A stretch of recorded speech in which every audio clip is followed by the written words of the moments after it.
Well, hi everyone, and welcome to a new series on the tales of Jesus. You might remember last time I've been going through the wonderful story of the prodigal or the lost son, and all about the father and the older brother, and all that Jesus was teaching us in that. So I thought now I might do something a little bit shorter, won't take quite as long, just maybe 5 sessions, to go through the story of the wise and foolish builders. Some people know this from the song, the wise man built his house upon the rock, the children's song, and everything goes crash when it comes down. If you know it from that, this is very similar, but we're going to look at Luke's account of this. Jesus told the story in 2 different ways. They're only slightly different, probably for different audiences. The version we get in Matthew is that one man built his house on a rock and the second in a valley, in a wadi, and the water flows down and washes the second one away. This one is probably talking to people who didn't live near valleys but lived on the hills, and so he changes it very slightly.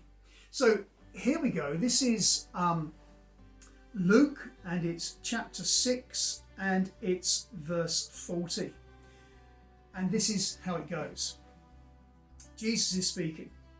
Why do you call me Lord, Lord, and do not do what I say? I will show you what he is like who comes to me and hears my words and puts them into practice. He is like a man building a house who dug down deep and laid the foundation on rock. When a flood came, the torrent struck that house, but could not shake it, because it was well built. But the one who hears my words and does not put them into practice is like a man who built a house on the ground without a foundation.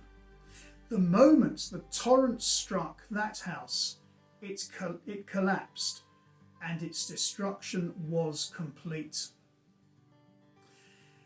And so we have a very simple little story of 2 men building houses, one on a rock and one on the ground.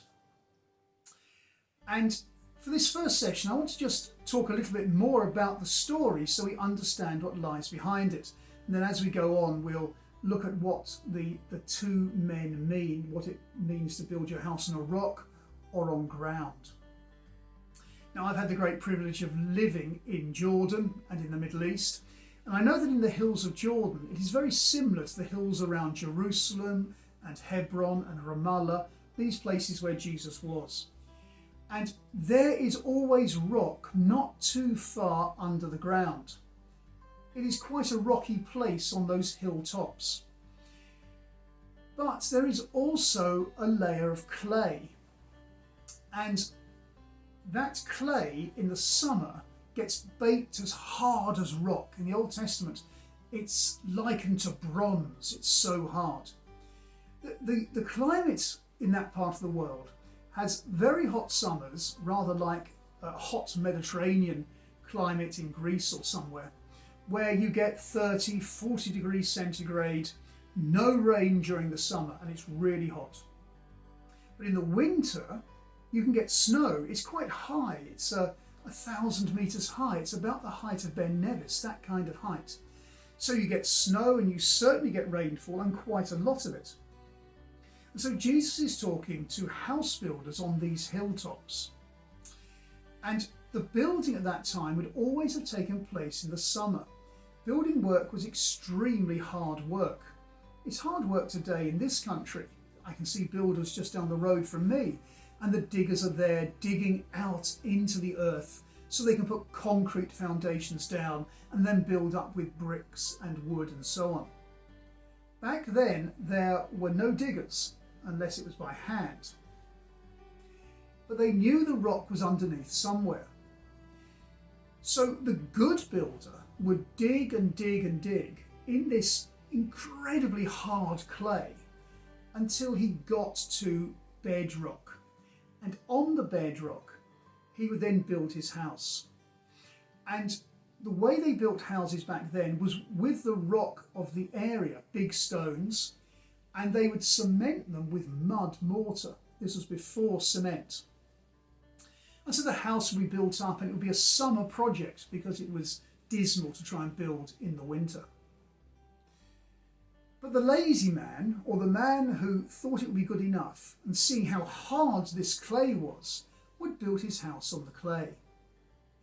And then the winter comes, and again I've experienced it. That hard clay turns soft, and then it turns to like liquid chocolate, and then mud, and it begins to flow away unless there are retaining walls.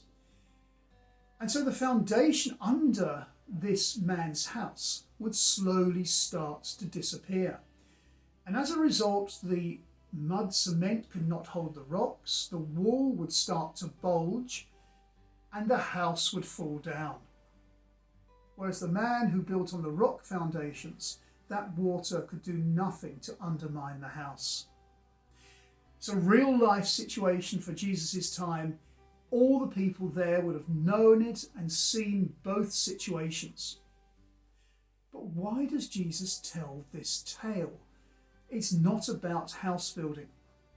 It's about him and his words and how people accept or don't accept him, which is where we'll be going next time. So try and remember the story, have the passage at hand, and we'll look into it a little bit more next time.